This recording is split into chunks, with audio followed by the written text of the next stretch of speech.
Hi guys, let's continue with the topic of the residual income for entertainment intellectual properties for actors and actresses and sports athletics. A few things that I want to clarify off. The first one that I have actually started watching Dawson's Creek. I started before when it was first aired, but I did not follow through. But now I'm rewatching it because partly because I never had, you know, any romantic stories when I was in high school, like those guys did, and partly because the Vendor Beek has been. I read an article from Rolling Stone. So Vendor Beek is a very nice guy. He's really the definition of being cool because he was making joke of himself, of his fame, and tease around and making fun of himself. That's the highest. That's the top level of EQ. So make me thinking that why the nice guy started so young. But here, that's one thing that I want to say. That the second factor, probably more important to the case, is that there have been some confusion. Some people say that the Van der Beek family did not did not buy the ranches. Instead, they actually rented. That's probably somebody maybe did that on purpose because they want to. When you are doing a campaign, GoFundMe, you want to create some kind of a urgency, right? So people may say, his friend may say that the family is gonna rent, it's gonna lose in the home where they live. But the truth is that basically 1 month before his death, Van der Beek made a very good, smart choice. He has been renting somewhere in Texas since he moved away from LA to Texas. He has been renting, but 1 month before his death, he decided to shift in the mode from rent to own.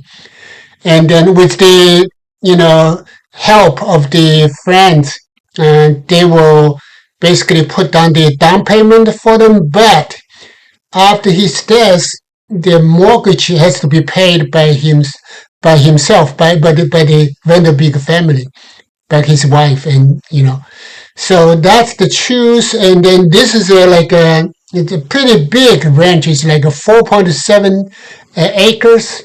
I had no idea how big it is. So I checked it online, checked with the AI chatbot, and then found out 4.7 acres of ranch is much bigger than kind of like a family pet farm, right? But it is much smaller than a commercial cattle ranch. But it's basically it's big enough. But so that's why it costs like $4.5 million. And then there's like some backlash in the social media. People say, well, this guy has been owning, owning a big ranch with almost $5 million, and then he's still asking for money. Again, the lesson is the same. When the big family is asset, you may say asset rich, but cash poor. Again, going back to the residual income or equity income, whatever you call that, or the ownership income. Let's put that into perspective. It has been reported that all the leading actors from the Friends nowadays are receiving $20 million each year from the residual income. It doesn't matter how many years ago was that the show ended. The come is basically the checks come year after year. On the other hand, the Van Beek had basically had virtually nothing because he himself admitted that when he was at the age of 20, he was sign into a bad contract and then basically giving up all the residual income. But of course, there's some issues more complicated because back then the WB network is kind of new. Unlike ABC, NBC, and CBS, those are three big network. They usually give you pretty more generous residual income. But the other thing is that the actors had to share the income with the writer. I believe his name is Kevin Williams. Then the final issue is that um, the people in France, they acted as they have basically had a collective bargaining. The reason I bring that this France and Dawson's Creek is that because they are basically made in the 1990s, so it's making it more comparable. But here, so the French actors decided, so we share every income. Everybody pays the same. The leading actors and actresses, right? The seven leading actors and actresses. So that means that even today, Chandler, I think his real name is Matthew Perry. He died, sadly died in 2023, I believe, and he's still getting $20 million each year. Of course, to his foundation, to his estate, and to his relatives and the beneficiaries, right? But that's the thing that's the beauty of the residual ownership equity income that keeps coming. It doesn't matter whether you died or alive. So that's why I actually raised the question because initially the AI chat form told me that having a residual income, it's like a pension, your private pension. Then I said, no, it's actually better than pension. I debated, argued with the AI chat. I said, yes, actually, those residual income is better than pension because pension basically stop paying you once you died, right? The first day you died, the pension check stopped.